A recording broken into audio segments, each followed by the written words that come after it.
Presiding Officer, it was one of these clear autumn mornings this morning when you feel like you can see for miles.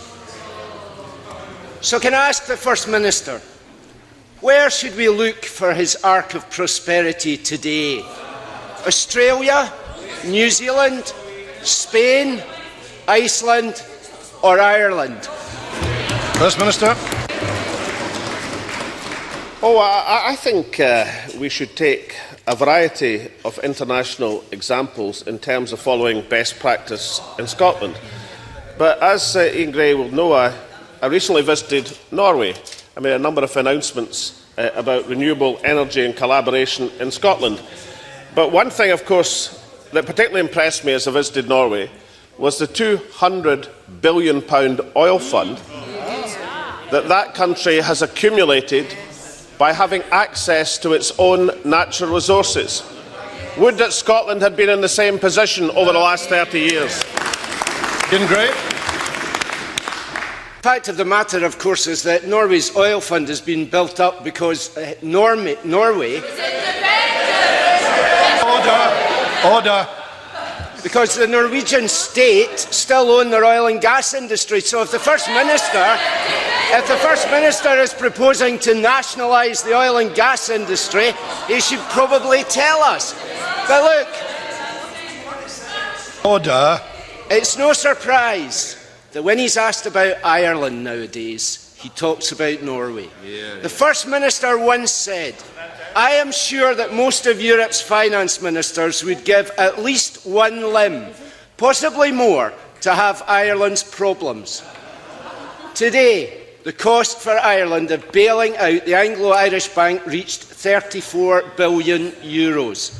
The Finance Minister warned that its failure would destroy Ireland's economy. Which limb would the First Minister give for that problem? First Minister. First, Ian Gray will forgive me if I just correct him on his understanding of the Norwegian Oil Fund. The Norwegian Oil Fund was built up from revenues from oil, not just from Statoil, the Norwegian state oil company, but from all the major oil companies exploiting oil in the Norwegian sector. It is unbelievable. I thought hitherto that Ian Gray opposed the concept of Scotland benefiting from its own natural resources because he wanted Westminster to have it. I now realise it's because he didn't even understand the proposition. So I'll send Ian Gray a paper on the Norwegian Oil Fund, because given so much is changing in Labour, given that new Labour is buried, despite Ian Gray's attachment to it, who knows?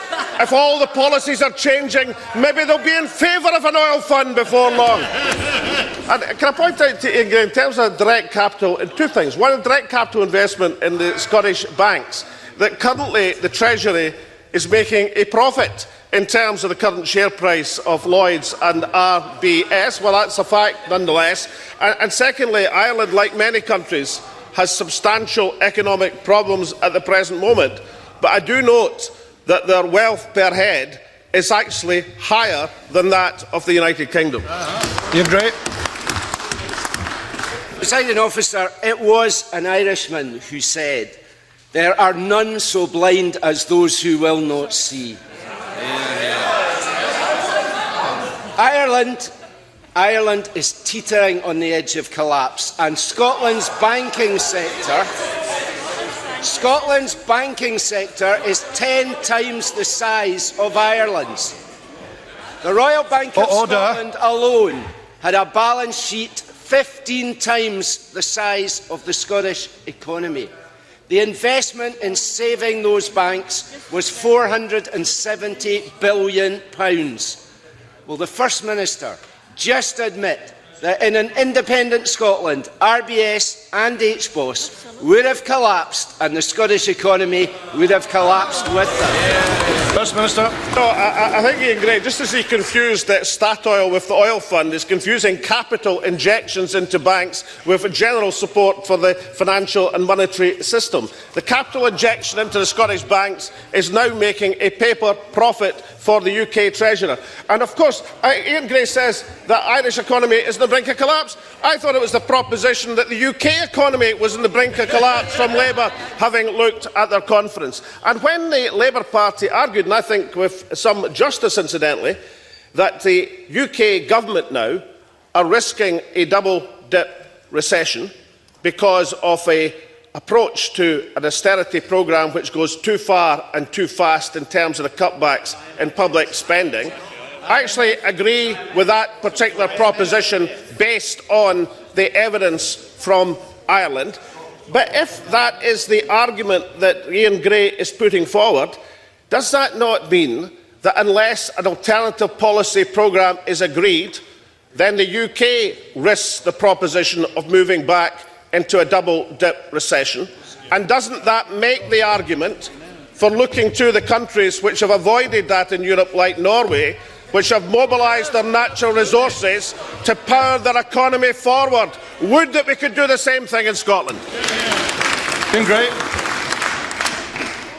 Presiding officer, support for the Scottish banks was £470 billion. £70 billion capital injection, £100 billion the special liquidity scheme, £100 billion credit guarantee, £200 billion asset protection scheme and £10 billion in fees.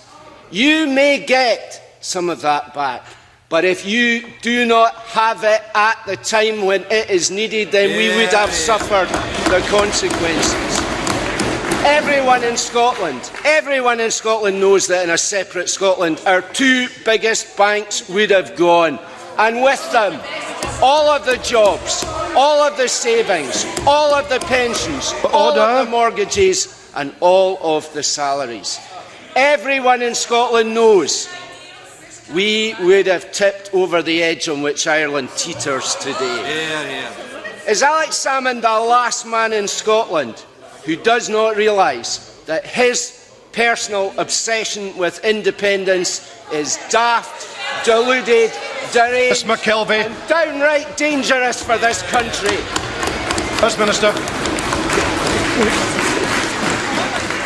Well, Alex Salmond realises that it's only with economic powers for this Parliament, this government, the economic powers that would be delivered by independence, that we've got an alternative to 10 years of despair of public spending cutbacks in the United Kingdom. And as they also say in Ireland, if I was going there, I wouldn't have started from there, and that would apply to Ian Gray's questions, because it is the case that he's confused the capital injection into the banking sector, which is happening in Ireland at the present moment, with the general financial monetary support from a monetary system. The two things are entirely different. And it's not me that claims that there is a profit from the capital injection into Lloyds and RBS. That is in the Treasury documents, not just the Treasury documents of the new coalition, but the Treasury documents last produced by his old boss, Alistair Darling.